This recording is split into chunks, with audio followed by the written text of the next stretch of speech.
Alors les chercheurs s'engagent et l'ICM s'engage pour la marche pour la science parce que nous sommes un institut de recherche à l'ICM et parce que la science, bien c'est important pour tout le monde, pour la société, pour la population, jusqu'aux patients puisque c'est un des problèmes majeurs et un sujet auquel s'intéresse particulièrement l'ICM. La science, pourquoi? Parce que c'est un des générateurs de faits.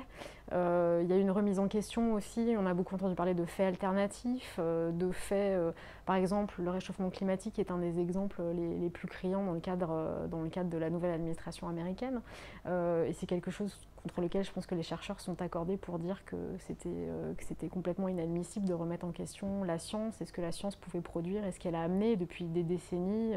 et des millénaires, rien quand on regarde l'évolution de l'homme. Puis l'autre chose, c'est qu'effectivement la science et l'organisation de la science, elle est nourrie par l'international et par des chercheurs qui viennent de partout et du monde entier. Et ça, c'est une deuxième chose, un deuxième aspect qui a été remis en question très très fortement,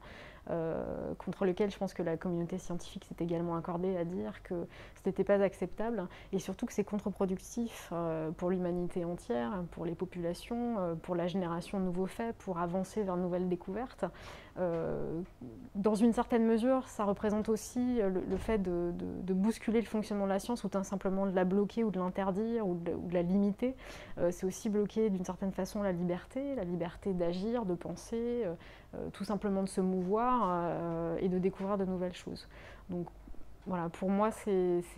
un des deuxième facteurs très importants. Et le troisième, qui est une source d'inquiétude majeure aussi pour la communauté scientifique, c'est bien sûr les financements et les capacités, les moyens qui sont investis dans la recherche à l'heure actuelle, puisque la recherche demande énormément de moyens, de plus en plus. On voit que la population vieillit dans de meilleures conditions, qu'on est absolument vers un monde qui évolue, je pense, vers le positif, qu'on essaie de rectifier les erreurs qu'on a pu commettre à travers le réchauffement climatique, apporter des solutions politiques à ça, trouver des solutions médicales, aller toujours vers l'innovation, et que limiter cette capacité de pouvoir aller de l'avant et vers l'avenir et des futures générations est quelque chose de très inquiétant. Sans cette communauté internationale, sans des chercheurs qui ont leur libre arbitre et de penser de pouvoir produire la science, on n'avancera pas. Et l'ICM est un énorme contributeur